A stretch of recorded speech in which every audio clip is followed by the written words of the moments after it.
Hello दोस्तों, स्वागत है आप सभी का आपके अपने चैनल ग्रोमंथ इंस्टीट्यूट पर। आज का ये वीडियो बीएससी फिजिक्स का है। फर्स्ट सेमेस्टर के लिए चल रही थी फिजिक्स। तो न्यूटोनियन मैकेनिक्स में ये दूसरा यूनिट था और दूसरे यूनिट का सेकंड लास्ट वीडियो है। इसके बाद एक वीडियो और आएगा, ये पूरा खत्म हो जाएगा। कुछ न्यूमेरिकल्स और कराऊंगा तो उसमें एक दो वीडियो और आ जाएगी। थ्योरी का ये सेकंड लास्ट है, एक थ्योरी की वीडियो और आएगी जिसमें एक डेरिवेशन और कराऊंगा मैं। ठीक है, आज की इस वीडियो में हम देखिए बहुत ही शानदार क्वेश्चन। एक क्वेश्चन है कि सिद्ध करो कि पिंड का किसी अक्ष के परतः जड़त्व आघूर्ण उसी अक्ष के परतः एकांक कोणीय वेग से घूमते पिंड की घूर्णन गतिज ऊर्जा के 2 गुने के बराबर होता है। तो ये हमको सिद्ध करना है। इस तरीके का क्वेश्चन आएगा पेपर में। इंपोर्टेंट क्वेश्चन है, इसको ध्यान से समझ लीजिएगा। ठीक है, अब सबसे पहले यहाँ पर क्या बात की है, घूर्णन गतिज ऊर्जा के बारे में पूछा है। तो पहले हम घूर्णन गतिज ऊर्जा जान लेते हैं। घूर्णन गतिज ऊर्जा होती क्या है। नॉर्मल, ये तो घूर्णन गतिज ऊर्जा नॉर्मल। आपसे हम गतिज ऊर्जा पूछते हैं तो गतिज ऊर्जा क्या होती है कि यदि कोई वस्तु गति कर रही होती है तो गति के कारण जो उसमें ऊर्जा इकट्ठा होती है, अर्थात गति के कारण उसमें जो संचित ऊर्जा होती है उसको हम गतिज ऊर्जा बोलते हैं। ठीक है भाई, यदि कोई वस्तु गति कर रही है तो गति के कारण उसमें जो ऊर्जा होती है उसको हम गतिज ऊर्जा बोलते हैं। यहाँ पर घूर्णन गतिज ऊर्जा है तो सिंपल सी बात है, यदि कोई वस्तु घूर्णन गति कर रही होगी तो घूर्णन गति के कारण उसमें जो ऊर्जा इकट्ठा होगी, अर्थात घूर्णन गति के कारण जो उसमें ऊर्जा होती है उसको हम घूर्णन गतिज ऊर्जा कहते हैं। सिंपल सा है। तो यहाँ पर यही परिभाषा मैंने लिख दी है कि किसी निश्चित अक्ष के परतः घूर्णन करते पिंड में उसकी घूर्णन गति के कारण संचित ऊर्जा को पिंड की घूर्णन गतिज ऊर्जा कहते हैं। इसे के या के रोट का मतलब rotational energy, rotational kinetic energy, ठीक है, से प्रदर्शित करते हैं। या अर्थात आप सीधे सीधे एक वर्ड में यहां पे खत्म कर दो, क्या कह दोगे, किसी अक्ष के परतः घूर्णन करते हुए पिंड में किसी अक्ष के परतः किसी अक्ष के परतः घूर्णन करते या घूर्णन गति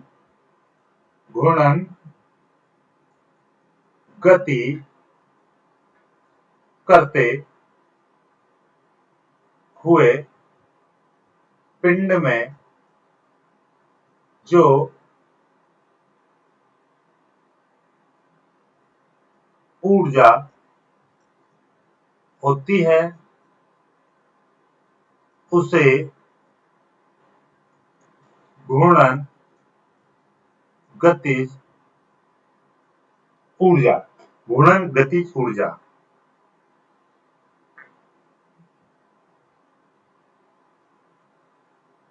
कहते हैं। इसे के रोट से प्रदर्शित करते हैं। बात समझ में आ गई हुई। घूर्णन गति में जो पिंड के पास जो ऊर्जा रहेगी उसको हम घूर्णन गतिज ऊर्जा कहते हैं। अब इसका हम डेरिवेशन निकालेंगे। ठीक है, इसका डेरिवेशन निकालेंगे कि भैया माना मेरे पास एक कोई ये वस्तु है, ठीक है, जो बहुत सारे यानी कि इसकी एक घूर्णन अक्ष, ये घूर्णन अक्ष है और ये बहुत सारे कणों से मिलकर बनी हुई है। यानी कि ये M1 कण है, ये आपका M2 है, ऐसे ये M3 है, ऐसे ही ये Mn मैंने मान लिया। बहुत से कण हैं जिनकी दूरी, ये घूर्णन अक्ष से इसकी R1 दूरी है, इसकी घूर्णन अक्ष से R2 दूरी है, इसकी घूर्णन अक्ष से R3 दूरी है, ये N है तो इसकी घूर्णन अक्ष से Rm दूरी है। ठीक है, और ये मैंने क्या मान ली, कोई घूर्णन अक्ष मान ली। ओके, तो मैं यहां पर क्या बोलूंगा, माना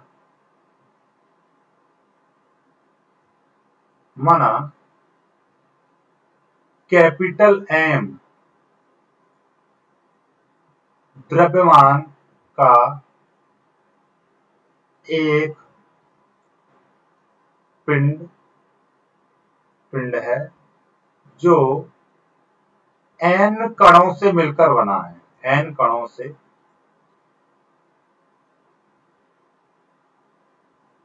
मिलकर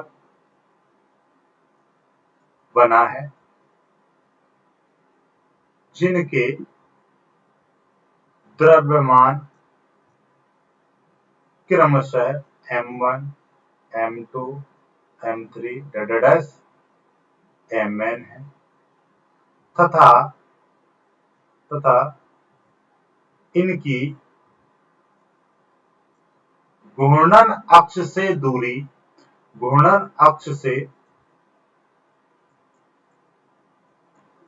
दूरियां क्रमशः r1, r2, r3 rn है। ठीक है, ये हमने मान लिया कि ये जो वस्तु है छोटे छोटे कणों से मिलकर बनी हुई है, जिनकी ये घूर्णन अक्ष हमने ले ली, जिसके परते हमको इसको घुमाना है। तो इन कणों की घूर्णन अक्ष से दूरियां इतनी है। माना यह पिंड या यह वस्तु, यह पिंड घूर्णन अक्ष के परतः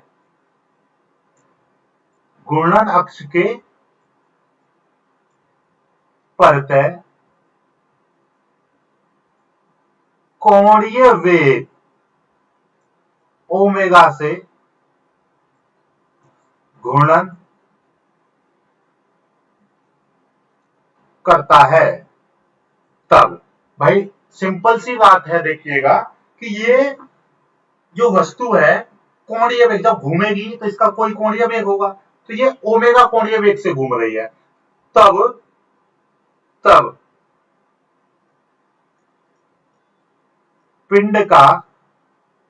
पिंड की घूर्णन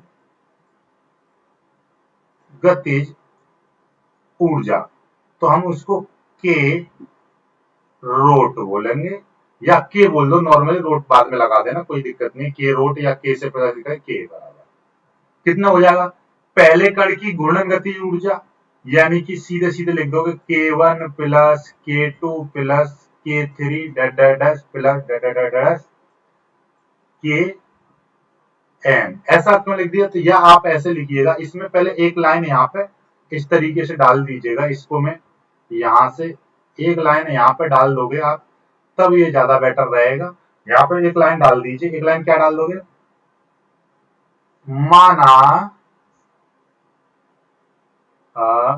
माना n कणों की घूर्णन गतिज ऊर्जा क्रमशः K1, K2, K3 Kn है। तब हम बात कर रहे हैं,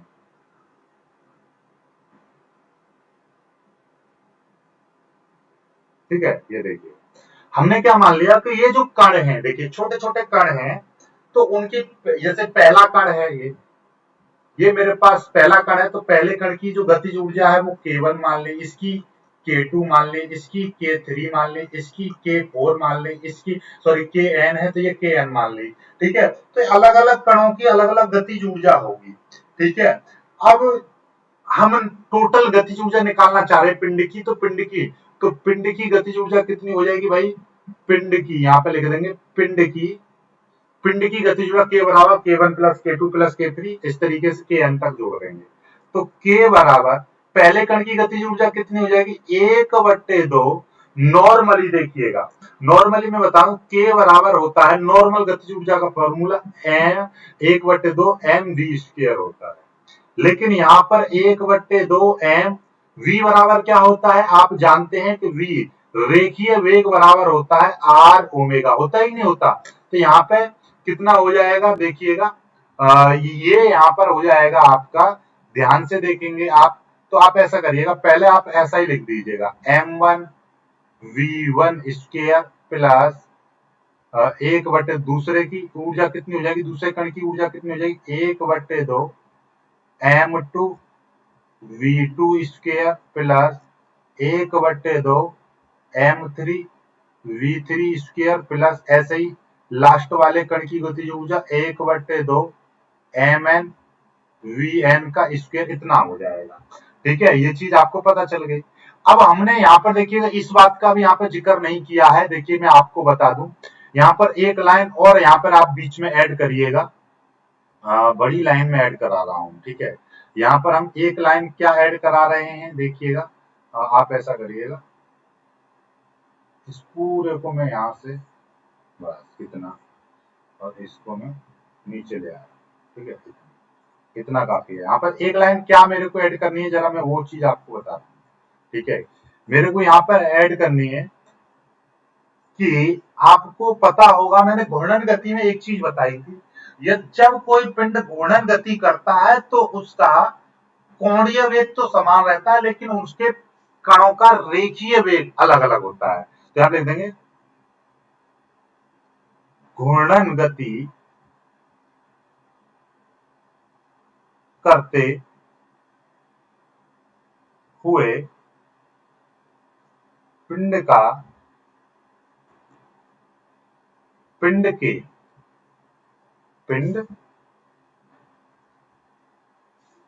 के सभी कणों का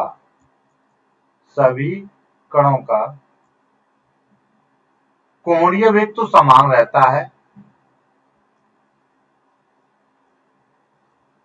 कोणीय वेग तो समान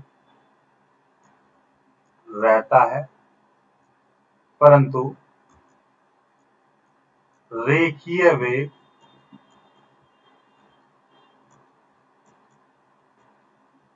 भिन्न भिन्न।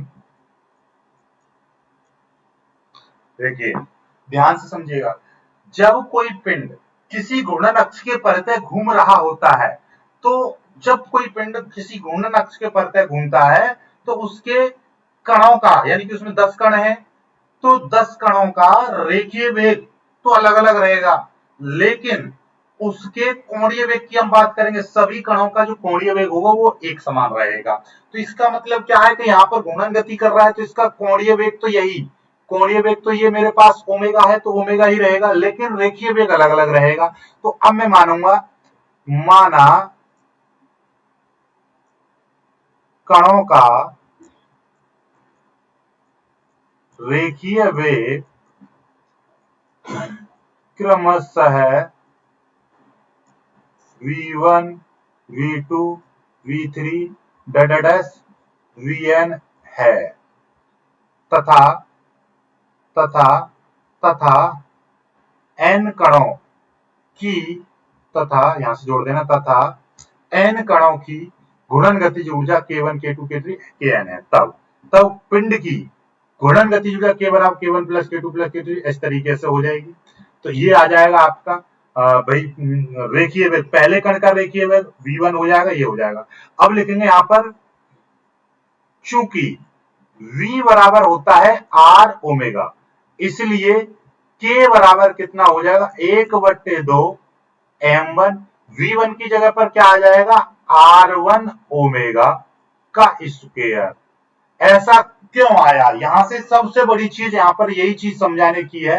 ये देखिएगा मैं आपको बता दूं, आपको पता है कि भैया ये ओमेगा तो बदलेगा नहीं, ये पहले कण की जो गति, जो पहले कण की जो स्थिति सदिश है, देखिए पहला कण यहाँ पर स्थित है तो इसका स्थिति सदिश इतना होगा, दूसरा कण यहाँ पर स्थित है तो इसका स्थिति सदिश इतना होगा। लेकिन मैंने यहाँ पर एक साफ साफ एक बात बोली है, क्या बोली है कि कण का जो रेखीय वेग है, यानी कि ये V1 V2 V3 हो सकता है, रेखीय वेग बदल सकता है, लेकिन कोणीय वेग यही रहेगा, सभी कणों का कोणीय वेग ओमेगा ही रहेगा। इसलिए यहाँ पर V1 V2 V3 तो आ जाएगा, लेकिन जो V बराबर जो होता है, रेखीय वेग बराबर होता है R ओमेगा, तो स्थिति सदिश तो बदलेगा लेकिन ओमेगा वही रहेगा सभी के लिए।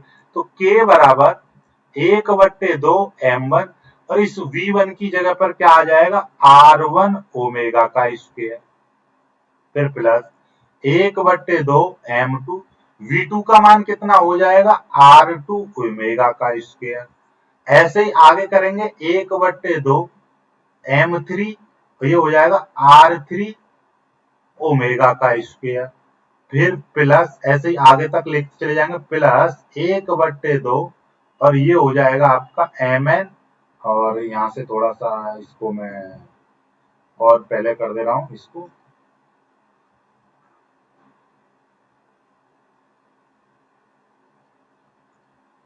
ठीक है, ऐसे प्लस 1/2 mn और ये हो जाएगा Rn ओमेगा का स्क्वायर, इस तरीके से। अब इसको हम सॉल्व करेंगे, k बराबर 1/2 m1 R1 square omega square, ऐसे 1/2 m2 R2 ओमेगा का स्क्वायर R2 का स्क्वायर, 1/2 m3 R3 का स्क्वायर ओमेगा का स्क्वायर प्लस डाटा डैश, फिर प्लस 1/2 mn Rn का स्क्वायर ओमेगा का स्क्वायर। ओके, चलिएगा अब सभी में ओमेगा दिखाई दे रहा है कॉमन, तो 1/2 m1 R1 स्क्वायर, फिर प्लस 1/2 m2 R2 स्क्वायर।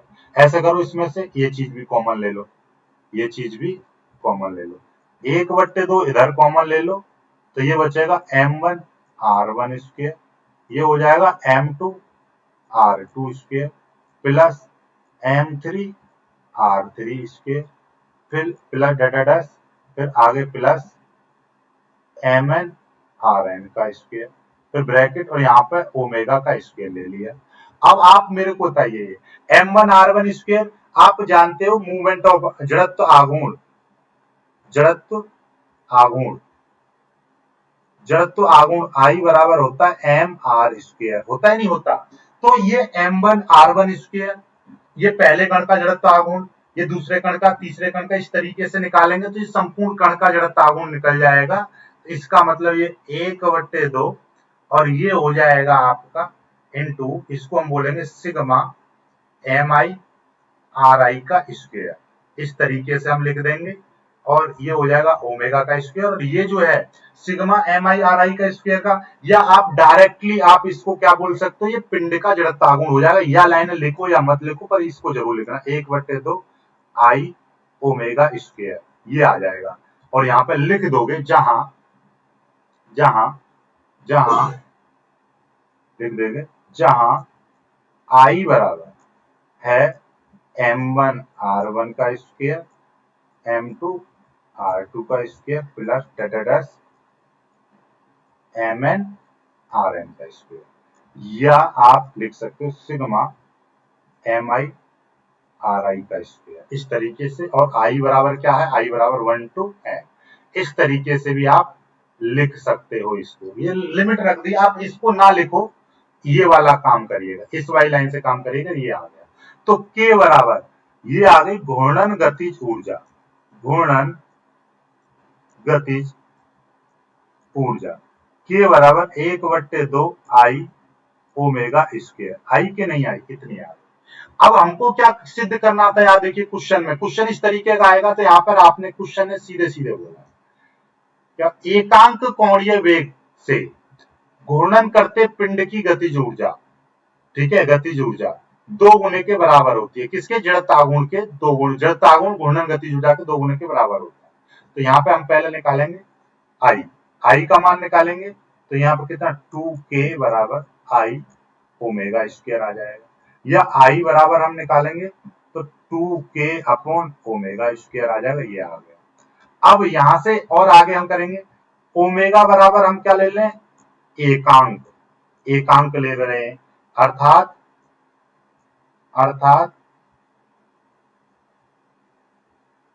एकांक कोणीय वेग से घूर्णन करते पिंड के लिए, एकांक कोणीय वेग से घूर्णन करते पिंड के लिए, तो ये ओमेगा, ओमेगा बराबर 1 हो जाएगा, तो आई बराबर कितना बचेगा, 2k बचेगा, आई बराबर 2k बचा। देखिएगा भाई, ये वाला मान कितना हो जाएगा, 1 हो जाएगा, तो ये आई बराबर 2k। आई क्या है, आई क्या है, जड़त्व आघूर्ण, और k क्या है, घूर्णन गतिज ऊर्जा।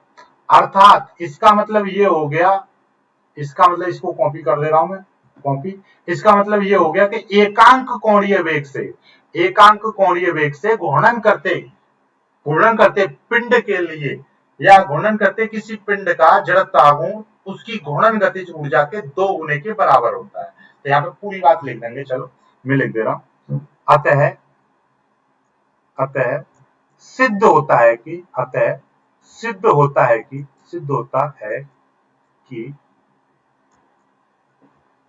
एकांक कोणीय वेग से किसी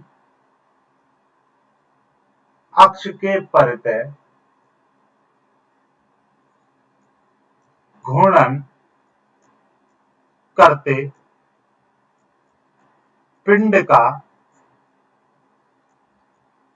जड़त्व आघूर्ण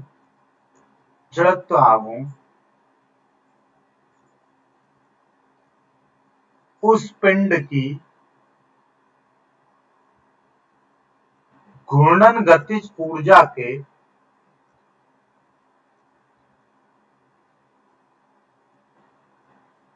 2 गुने के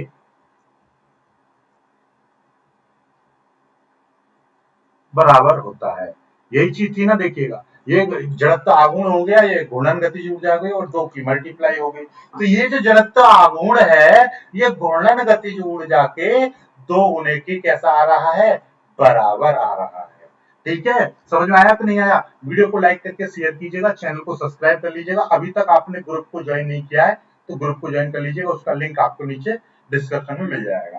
कल मैं आपको आनत तल पर कोई पिंड घूम रहा है उसकी निकालेंगे। और हाँ, कभी कभी कोई पिंड, देखिएगा, कोई पिंड क्या है, अपने अक्ष पर घूम रहा है, ठीक है, ऐसे घूर्णन गति कर रहा है ओमेगा वेग से, और वो क्या है, घूमते हुए आगे भी बढ़ता जा रहा है, घूमते हुए आगे बढ़ रहा है वी वेग से। तो उसकी जो टोटल एनर्जी होगी, नोट करके बता रहा हूं, ठीक है, कोई घूमते हुए आगे बढ़ता है, यानी कि घूमते हुए कोई पिंड वेग v से गति करता है, तब उसकी जो टोटल एनर्जी होगी वो किसके बराबर होगी, वो उसकी ट्रांसलेशनल काइनेटिक एनर्जी और रोटेशनल काइनेटिक एनर्जी के बराबर। क्योंकि जब वो गति करेगा यानी आगे बढ़ रहा है वी वेग से, तो उसमें नॉर्मल, चलिए तो ये देखिए ये कितना हो जाएगा, ये हो जाएगा 1/2 mv² प्लस ये हो जाएगा 1/2 I ओमेगा स्क्वायर। अब यहां पर I बराबर क्या लगाओगे, एम आर स्क्वायर नहीं लगाओगे, यहां पर के स्क्वायर लगाओगे, जहां पर के क्या है, रेडियस ऑफ गायरेशन जो हमने बताई थी, यानी कि ये वह दूरी होती है जिसके स्क्वायर का मल्टीप्लाई उसके पिंड के द्रव्यमान में कर देते हैं तो उसका जड़त्व आघूर्ण ज्ञात हो जाता है। ये हमने बताया था इससे पहली वाली वीडियो में। तो 1/2 mv² प्लस 1/2 आई की जगह पर क्या आ जाएगा, एम के स्क्वायर इंटू ओमेगा स्क्वायर। अब इसमें से 1/2 एम कॉमन ले लेंगे तो ये हो जाएगा v² plus k square into omega square. अब ओमेगा की वैल्यू रख देंगे क्योंकि v बराबर होता है r ओमेगा, तो ओमेगा बराबर हो जाएगा v/r। तो यहाँ पर रखेंगे तो 1/2 m और ये हो जाएगा v²। के की जगह पर क्या रख देंगे, ये तो के ही रहेगा, लेकिन इसकी जगह पर ये रखेंगे तो ये हो जाएगा v²/r²।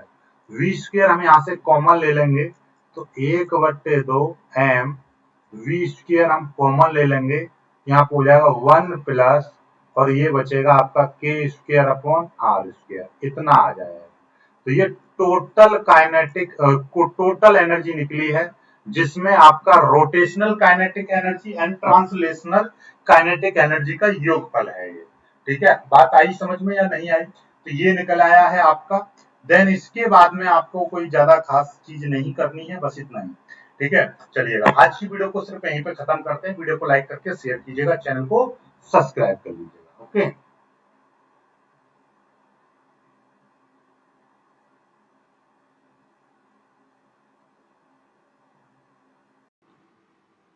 हेलो दोस्तों, स्वागत है आप सभी का आपके अपने चैनल गुरुमंत्र इंस्टीट्यूट पर।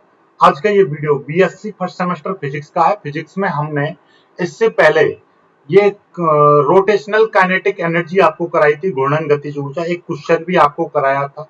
तो आज हम करेंगे किसी आनत तल पर। आज का जो टॉपिक है हमारा, और ये लास्ट है इस दूसरी मैकेनिक्स की दूसरी यूनिट का, ये लास्ट टॉपिक है। किसी नत समतल पर लुढ़कता हुआ पिंड या लुढ़कते हुए पिंड की गति। ठीक है, अब इसको क्या बोलेंगे हम? Body rolling down an inclined plane. अब इंक्लाइंड प्लेन कैसा है देखिएगा, इस तरीके से जो आप देख रहे हो, कोई ऊंची सी चढ़ाई है एक इस तरीके से, और ये कोई तल है, और इस तरीके से ये थीटा कोण पर झुका हुआ है। इस तरीके से ये थीटा कोण पर झुका हुआ है। ओके, यहां पर मान लीजिए कोई बॉडी है, इस तरीके की कोई बॉडी है जिसकी त्रिज्या जो है वो r है, और ये नीचे की ओर इस तरीके से नीचे की ओर ये ओमेगा वेग से ये घूमते हुए यहां पर आ गई। बात समझ लीजिएगा, ये यहां पर आ गई। ठीक है, तो इसकी जो त्रिज्या है ये कितनी है? r है। ये देखिएगा, इसको थोड़ा सा और अच्छे से बता दे रहा हूं मैं आपको। इसकी जो त्रिज्या है वो कितनी है? r है। ओके, चलिए, और ये इस तरीके से ये घूम रही है। ओके, तो बात समझिएगा, ये कोई माना कोई m द्रव्यमान का पिंड थीटा कोण पर झुके हुए नत समतल पर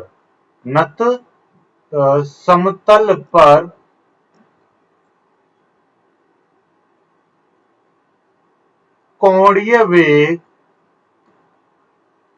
ओमेगा से बिना फिसले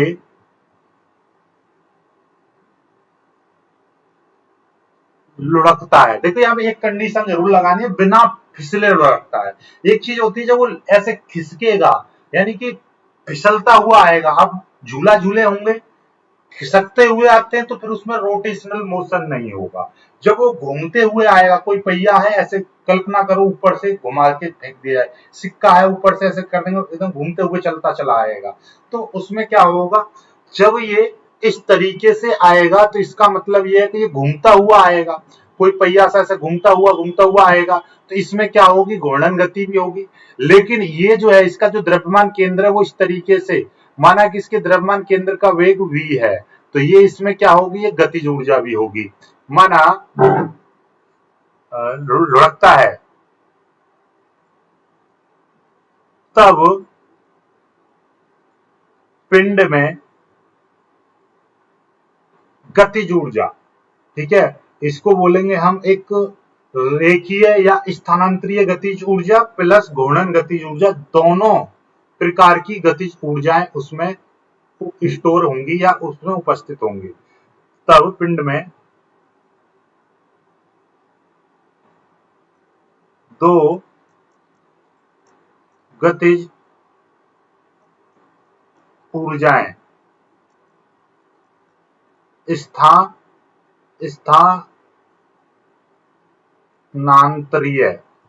स्थानांतरीय गतिज ऊर्जा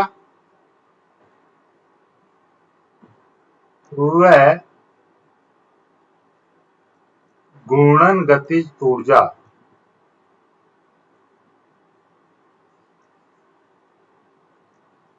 होगी। तो भैया इसमें जब ये घूमेगा तो इसकी जो स्थानांतरीय गतिज ऊर्जा, स्थानांतरीय गतिज ऊर्जा के के ट्रांसलेशनल के ट्रांसलेट दे रहा हूं, वो कितनी होगी 1/2 एम वी स्क्वायर, जहां वी पिंड के द्रव्यमान केंद्र का वेग, द्रव्यमान केंद्र का रेखीय वेग है। ये पिंड के द्रव्यमान केंद्र का रेखीय वेग है। ठीक है, आगे घूर्णन गतिज ऊर्जा,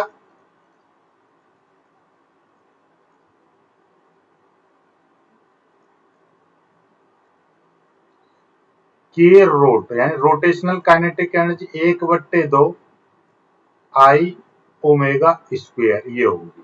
ठीक है, ये चीज आपको पता चल गई। अब देखिएगा, यहाँ पे मैं आपको कुछ चीज बता रहा हूँ, आप एक बार ऐसे कल्पना करो, भाई कोई चीज है, अब मैं पहिए को इस तरीके से, ऐसे ये है मेरे पास, ध्यान समझे, एक ये ऐसे मारकर घुमा दिया तो ये घूमते हुए नीचे निकल गया। ठीक है, घूमते हुए नीचे निकल गया।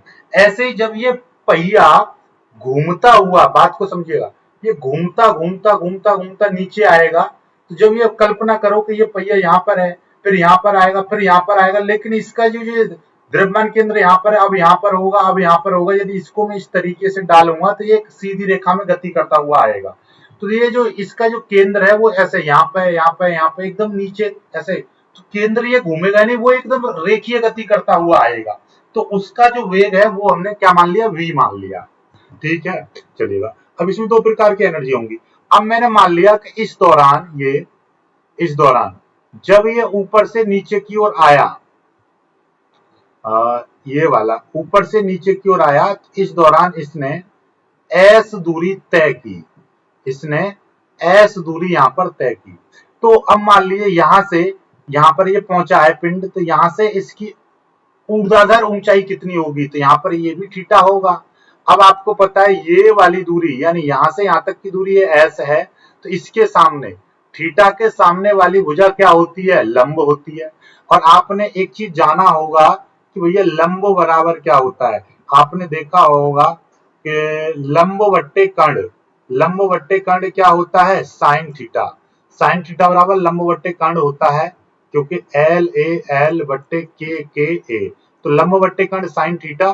तो लंब बराबर, आप जानते हैं, नहीं जानते तो यहाँ पे लिख दीजिएगा फॉर्मूला, लंब बराबर होता है कर्ण इंटू साइन थीटा। तो ये लंब हो जाएगा। यदि मैं यहाँ पर त्रिभुज की बात करूं, यहाँ पर मैं मान लूं PQR, ये एक त्रिभुज मान लूं PQR, तो इसमें ये क्या है, RQ क्या हो जाएगा, एक लंब हो जाएगा। और लंब बराबर यानी कि RQ बराबर हो जाएगा S साइन थीटा। बात समझ रहे हो, S क्या है, ये वाली चीज, ये वाली भुजा आपकी S हो जाएगी। ठीक है, तो ये आ जाएगा। अब मैंने ये क्यों निकाला, क्योंकि यहां पर जब ये पिंड उपस्थित है, यानी कि यहां पर रखा हुआ है पिंड, तो इसमें कुछ ना कुछ क्या होगी, इसमें स्थितिज ऊर्जा होगी। वो स्थितिज ऊर्जा कितनी होगी भाई, वो स्थितिज ऊर्जा होगी, ये देखिएगा, वो स्थितिज ऊर्जा इसकी होगी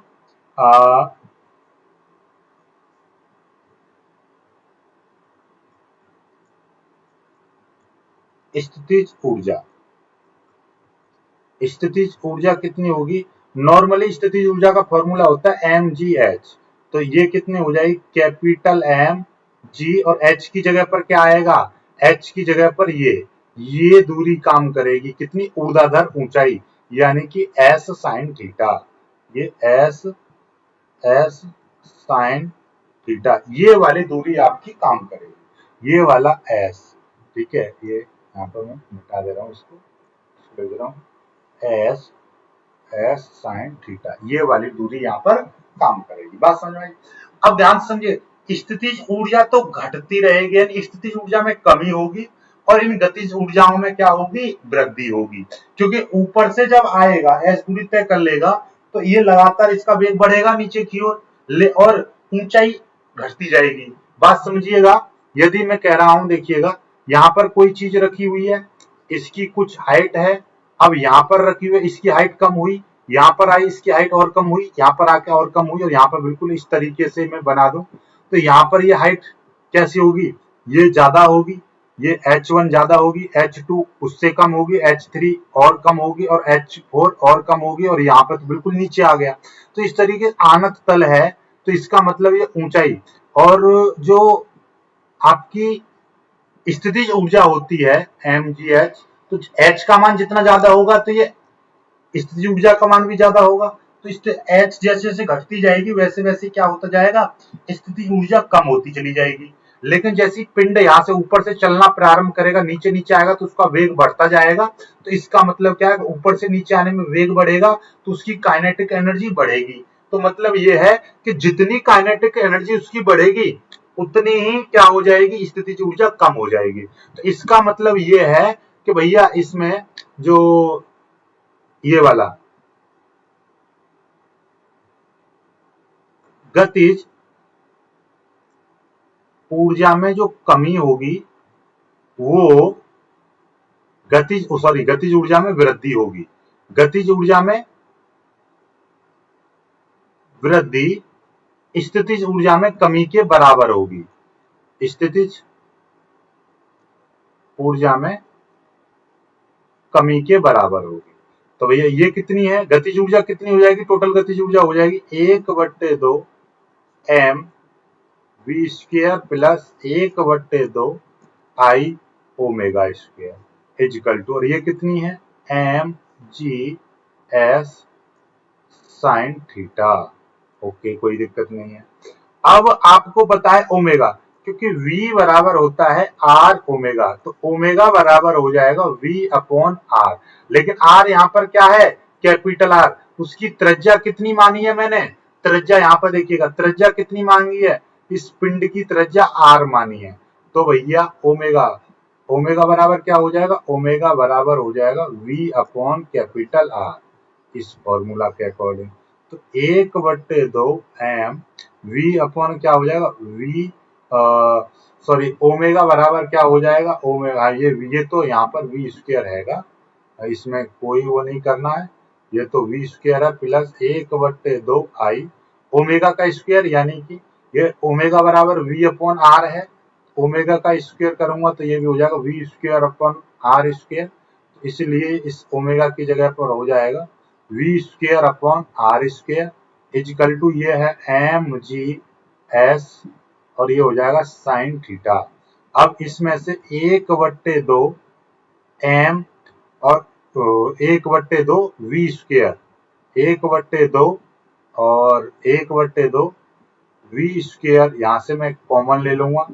और सॉरी एक चीज और, i बराबर, i का मान भी होता है, i का मान होता है m k स्क्वायर होता है, m k स्क्वायर होता है, इसलिए मैं यहाँ पर i का मान भी रखूंगा। देखिएगा i का मान कितना हो जाएगा, m k स्क्वायर इंटू इसका मान क्या हो जाएगा, v square upon r square. अब इसमें से मैं कुछ कॉमन ले लूंगा, कॉमन क्या दिखाई दे रहा है, 1/2 m दिखाई दे रहा है और v स्क्वायर दिखाई दे रहा है। तो 1/2 ये चला जाएगा, तो यहाँ पर आपका सीधे सीधे 1 बचेगा, प्लस यहाँ से आपका देखिएगा 1/2 गया, m गया, v स्क्वायर गया, पूरा चला गया, 1/2 m चला गया और यहाँ से v चला गया, तो ये कितना बचेगा, k square upon v square, इतना बचेगा बराबर, ये है आपका mg(s) साइन थीटा, इतना आ जाएगा। अब हम इसको करेंगे, इसको इधर ले जाएंगे, तो ये देखिएगा ये हो जाएगा आपका, यहाँ से हम बात करेंगे इसकी, तो v स्क्वायर का यहाँ से हम मान निकाल लेंगे, v स्क्वायर का मान निकालेंगे तो ये देखिएगा, पहले तो इसका करेंगे हम, एक बार धीरे धीरे कर करेंगे, कोई दिक्कत नहीं है। ये हो जाएगा m v square 1 plus k square upon v square, sorry k square upon r square, ये v नहीं r आएगा यहाँ पर, ये r आएगा, ये भी r आएगा, क्योंकि ये वाला चल रहा था ना, ये आपका r स्क्वायर, ये आपका r स्क्वायर इजिकल टू, ये 2 इधर चला जाएगा तो 2, और इस s को मैं यहाँ पे लिख रहा हूँ 2s mg साइन थीटा, इस s को मैंने पीछे लिख दिया ताकि ये s एक साथ ना आए, ठीक है।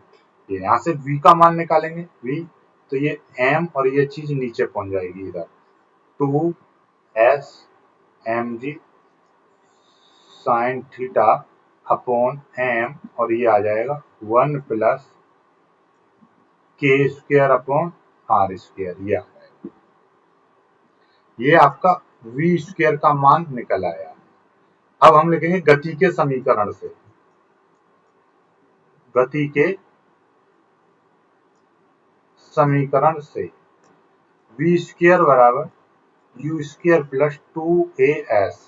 ठीक है, चूंकि चूंकि पिंड विराम विराम से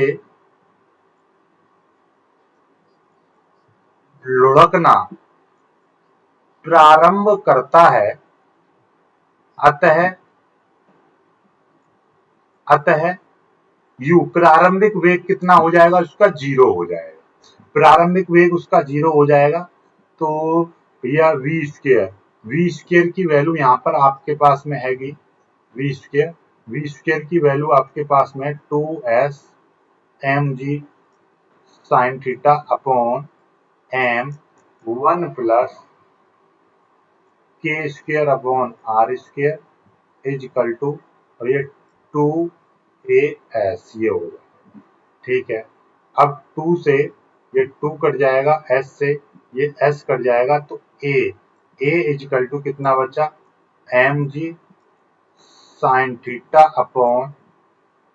अपॉन अरे ये कैपिटल M था, ये कैपिटल M था, mg साइन थीटा देखिएगा, mg साइन थीटा ये M था, तो ये M से तो M ये कट ही जाएगा ना, M ये M था, तो यहाँ पर आपने ये वाला M था, तो यहाँ से आप देखेंगे इस M से ये वाला M काट दो, चलो यहाँ पे भी ना काटो, यहाँ पे भी ना काटो, इसको काट पीट यहाँ पे मत करो, ये आ जाएगा, ये सारी चीज नीचे आ जाएंगी और यहाँ पर ये कट जाएगा, ये वाला M से ये वाला M कट जाएगा।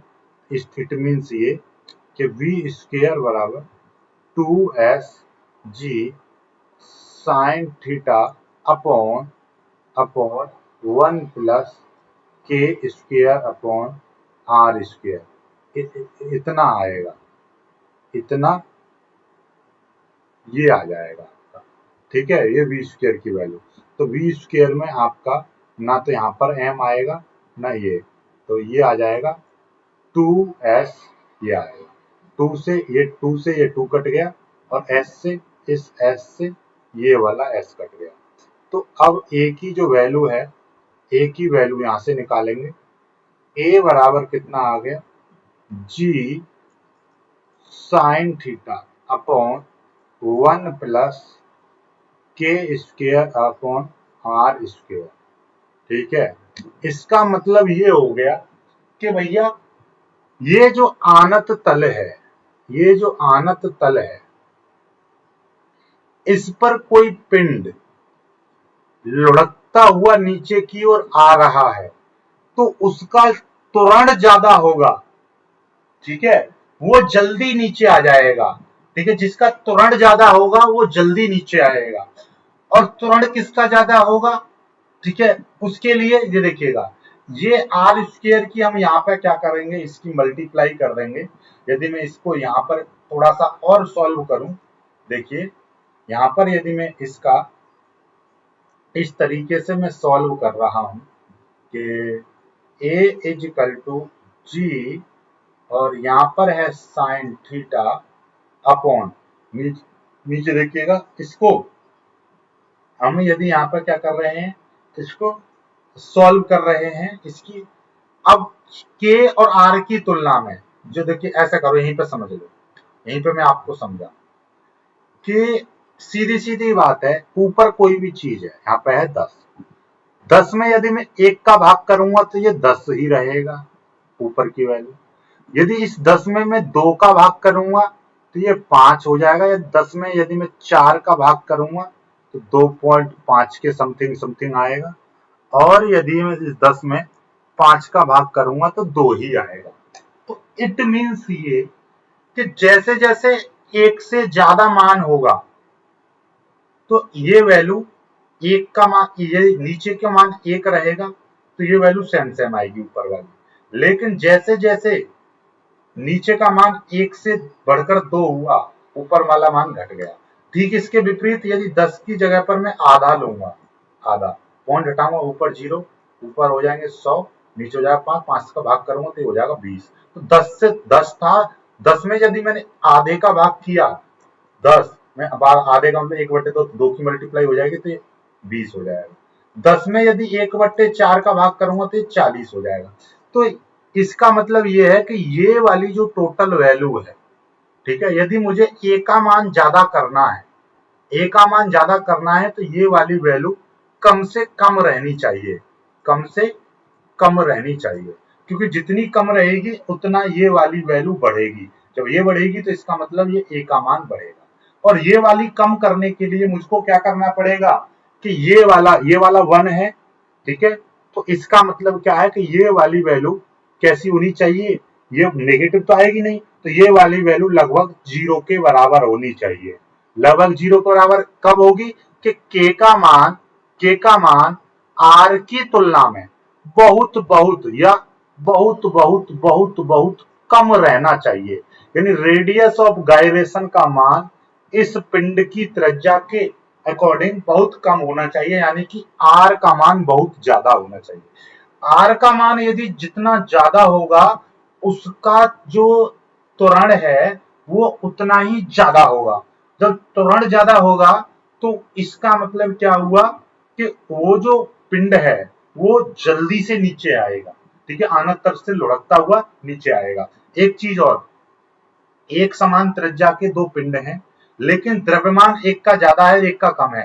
मान लीजिए एक यहाँ पे गोल पहिया है, एक छोटा पहिया है, ठीक है, बात को ध्यान से समझिएगा। और एक ये बराबर का है, इसकी त्रिज्या r है और इसकी त्रिज्या r है और इसकी त्रिज्या स्मॉल r है। ये त्रिज्या का मान, ये दोनों तो बराबर हैं लेकिन ये कम है, लेकिन ये 50 किलोग्राम का है और ये आपका 1000 किलोग्राम का पिंड है और ये मान लीजिए आपका 5 किलोग्राम का पिंड है। अब तीनों को एक ही आनत तल पर मैं करूं छोड़ूं तो कौन सबसे पहले नीचे आएगा? तो भैया ध्यान से समझिएगा, इन दोनों की बात करूं, इन दोनों की कंपेयर करूं, जिसकी बड़ी त्रिज्या होगी वो पहले आएगा नीचे, ठीक है, जिसकी बड़ी त्रिज्या होगी वो पहले नीचे आएगा। दूसरी चीज कि यदि ये दोनों के दोनों, इसका 50 किलोग्राम है और इसका 1000 किलोग्राम है लेकिन त्रिज्या दोनों की बराबर है और एक ही तल पर से छोड़े जाएं एक ही समय पर, दोनों एक समान समय पर नीचे पहुंचेंगे। क्यों? क्योंकि द्रव्यमान पर नीचा त्वरण जो है द्रव्यमान पर निर्भर नहीं कर रहा है। यहाँ पर द्रव्यमान आ रहा है, इस फॉर्मूले में कहीं पर नहीं आ रहा, द्रव्यमान पर निर्भर नहीं करता है। ये चैप्टर अब इस टॉपिक को करने के बाद हो जाता है खत्म। अब कुछ न्यूमेरिकल्स कराऊंगा कल, फिर उसके बाद में ये चैप्टर खत्म, फिर अगला यूनिट स्टार्ट होगा, नया चैप्टर स्टार्ट होगा। वीडियो को लाइक करके शेयर कीजिएगा, चैनल को सब्सक्राइब कर लीजिएगा। जय Hind.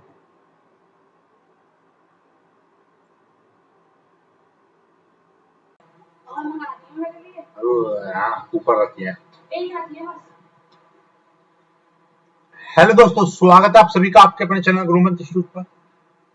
Mechanics BSc first semester के लिए चल रही थी, तो मैकेनिक्स का ये दूसरा यूनिट आज कंप्लीट हो जाएगा। कल से या हो सकता है आज शाम से ही नया यूनिट चलेगा। इसमें केवल एक सवाल मेरे को कराना था, हालांकि ये छोटा सा सवाल है, छुटकू सा, इसको मैं पहले ही करा सकता था और एक दो और न्यूमेरिकल है वो आगे जब मैं सैंपल पेपर कराऊंगा तब मैं आपको सॉल्व कराना हूँ, उसमें देखकर कितने इस चैप्टर से क्वेश्चन आए। हालांकि इस चैप्टर से नहीं आया है लेकिन अब की बार इस क्वेश्चन के आने के चांस हैं, तो वेरी इंपोर्टेंट कर लीजिएगा। क्वेश्चन किस तरीके से, देखिए क्वेश्चन कह रहा है कि समान त्रिज्या के एक समतल वृत्ताकार डिस्क, एक वलय तथा एक गोला एक नत तल के नीचे की ओर लुढ़कते हैं। दर्शाइए कि नत समतल की तली पर सबसे अंत में कौन पहुंचेगा। कुल मिलाकर बात को ऐसे समझो रैंडमली, एक आपके पास डिस्क है, डिस्क जैसा रुपया जैसा, एक वलय, वलय का मतलब होता है रिंग, एक रिंग है आपके पास और एक आपके पास गोला है। तीन चीज है, तीनों इस तरीके के होंगे, तीनों की त्रिज्या भी समान है, आर आर और आर। अब इन तीनों को एक साथ यहां से एक ऐसे नत तल पर, यानी कि एक इस तरीके इनक्लाइंड प्लेन है, ठीक है, अब उस पर ऐसे छोड़ा जा रहा है, तो बताओ सबसे पहले कौन पहुंचेगा और सबसे अंत में कौन पहुंचेगा, ये मतलब है। तो सबसे अंत में कौन पहुंचेगा, जिसका, देखिएगा, यानी कि वह पिंड, इस चीज को याद रख लीजिएगा, वह पिंड सबसे अंत में तली पर पहुंचेगा, जिसका त्वरण सबसे कम होगा। कुल मिलाकर बात यह है कि जिसका त्वरण कम होगा वो सबसे लास्ट में पहुंचेगा, और सबसे पहले कौन पहुंचेगा, जिसका त्वरण सबसे ज्यादा होगा। तो एक जैसे ये देखने में लगेंगे गोला जैसा, ठीक है, लेकिन इनकी शेप में अंतर रहेगा, यानी कि गोला अलग तरीके का रहता है, रिंग बीच में से खोखली होती है, ठीक है। जैसे ये देखिए, ये मेरे मैंने रिंग पहन रखी है, तो ये इसका जो मास है, यानी मास का डिस्ट्रीब्यूशन, वो केवल परिधि पर होता है। डिस्क जैसे लाइक रुपया, रुपया जो सिक्का जो होता है, उसमें जो मास का डिस्ट्रीब्यूशन होता है द्रव्यमान का, तो पूरा एक समान रूप से होता है। इस तरीके की ये डिस्क हो गया ऐसे, ठीक है। इसका जो डिस्ट्रीब्यूशन है, ये केवल और केवल किसके, इसके कोने पर रहेगा, और ये अपने आप में कैसा रहेगा, यानी कि ये 3D का होगा डायग्राम, ठीक है। चलिएगा, तीनों को छोड़ेंगे। अब हमारे पास देखिए त्वरण का फॉर्मूला क्या था, हम पहले ही आपको बता चुके हैं। त्वरण, त्वरण का फॉर्मूला ए बराबर होता है, ए बराबर आपका फॉर्मूला हमारा क्या था, जी sign theta upon 1 plus k square upon are square. बस अब आपको क्या है, ये देखिएगा, आपको जरूरत नहीं है, इस चीज की जरूरत नहीं है कुछ भी, सीधे के स्क्वायर अपॉन आर स्क्वायर का मान निकाल लो। तो सबसे पहले मैं किसकी बात कर रहा हूं, सबसे पहले हम बात कर रहे हैं डिस्क के लिए, ठीक है। डिस्क के लिए हम निकाल रहे हैं त्वरण, डिस्क के लिए त्वरण का मान, डिस्क के लिए देखते हैं त्वरण का मान कितना होगा। तो उसके लिए हम क्या करना पड़ेगा, डिस्क का पहले तो निकालेंगे, डिस्क का जड़ता गुण, तो आप लिखेंगे डिस्क का जड़त्व आघूर्ण। डिस्क का जड़त्व आघूर्ण कितना होता है भाई, आई बराबर फॉर्मूला होता है डिस्क के जड़त्व आघूर्ण का 1/2 एम आर स्क्वायर, ठीक है। और नॉर्मली, और जड़त्व आघूर्ण का एक और फॉर्मूला होता है रेडियस ऑफ गायरेशन में, एम के स्क्वायर, ये होता है रेडियस ऑफ गायरेशन। ये के हमने रेडियस ऑफ गायरेशन मान ली, तो 1/2 एम आर स्क्वायर हो जाएगा। इस एम से ये वाला, ये भी कैपिटल एम है, एम से एम कट जाएगा, तो ये K square upon are square is equal to कितना आ जाएगा, 1/2 आ जाएगा। कितना आ गया, 1/2 आ गया। बात समझ में आ रही है कैसे, ये एम के स्क्वायर कहां से आया भाई, के क्या है, के आपका रेडियस ऑफ गायरेशन, यानी कि ये वह दूरी होती है जिसके स्क्वायर का उस पिंड के द्रव्यमान में मल्टीप्लाई कर देते हैं, तो उससे जड़ता गुण निकल जाता है। तो इस तरीके से, ठीक है, बात खत्म। तो हम हमेशा इससे काट के तो ये निकाल सकते हैं, इसका रेडियस ऑफ गायरेशन और पिंड की त्रिज्या का अनुपात इतना निकल आया। अब हम इसका त्वरण निकालना चाहें, त्वरण बराबर क्या हो जाए, त्वरण का formula ji sign theta upon 1 plus k square upon are square. आगे बढ़ेंगे, जी की वैल्यू कितनी, जी का मान कुछ मत लगाओ, सीधे सीधे आगे सॉल्व कर लो इसको, 1 प्लस इसका मान हो जाएगा 1/2, यानी कि जी साइन थीटा अपॉन 2 1 2 और 1 3, 3/2 हो जाएगा। ये 2 ऊपर चला जाएगा, इसका मतलब कितना हो जाएगा, 2/3 जी साइन थीटा, ये हो जाएगा, ठीक है। चलिएगा, अब आगे देखेंगे, तो ए इज इक्वल टू, ये कितना हो जाएगा, 2/3, 2 में जब हम 3 का भाग कर देंगे, कैसे करेंगे, ना जाने की 0 पॉइंट लगाएंगे, अब 0 बढ़ जाएगा, 3 6 18, फिर 2 बचेंगे यानी 0.6, मतलब 6 6 6 ऐसे ही आता चला जाएगा। तो इसको मैं इस तरीके से कर दे रहा हूँ, कोई दिक्कत नहीं है। और जी साइन थीटा ये निकल आया, किसका निकल कर आया है, ये निकल के आया है डिस्क का। किसका है ये, डिस्क का त्वरण, डिस्क का त्वरण निकल आया। अब हम निकालेंगे वलय का त्वरण, वलय, वलय यानी कि रिंग, रिंग का त्वरण। तो रिंग का पहले तो निकालेंगे हम, रिंग का जड़त्व आघूर्ण,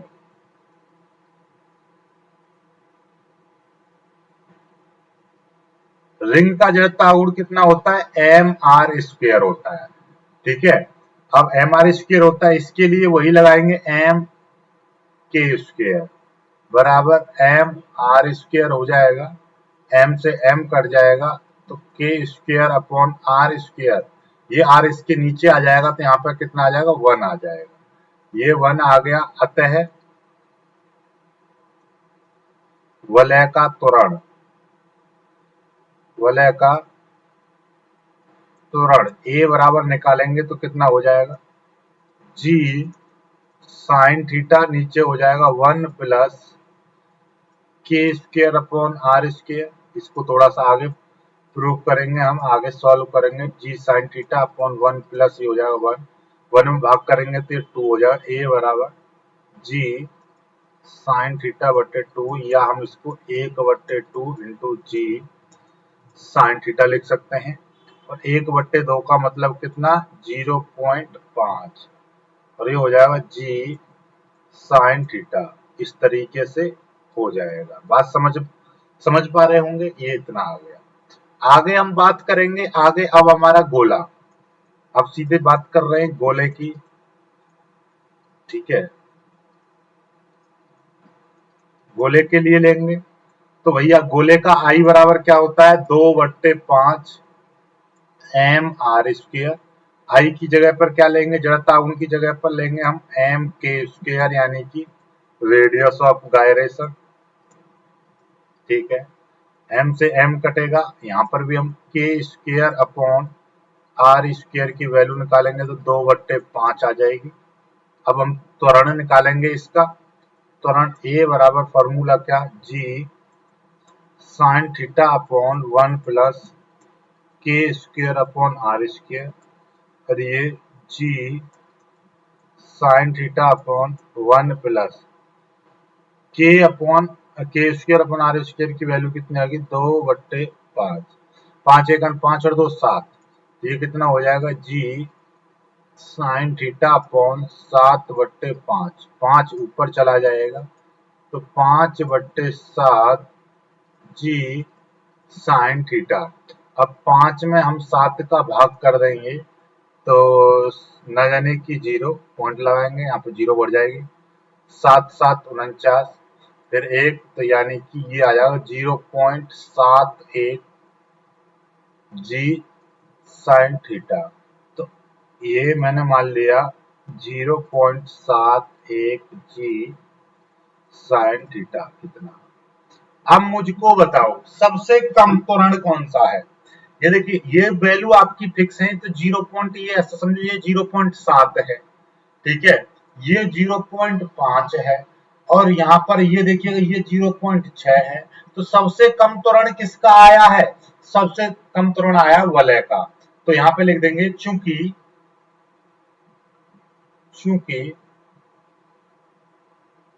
वलय का त्वरण सबसे कम है, इसलिए वलय तली पर सबसे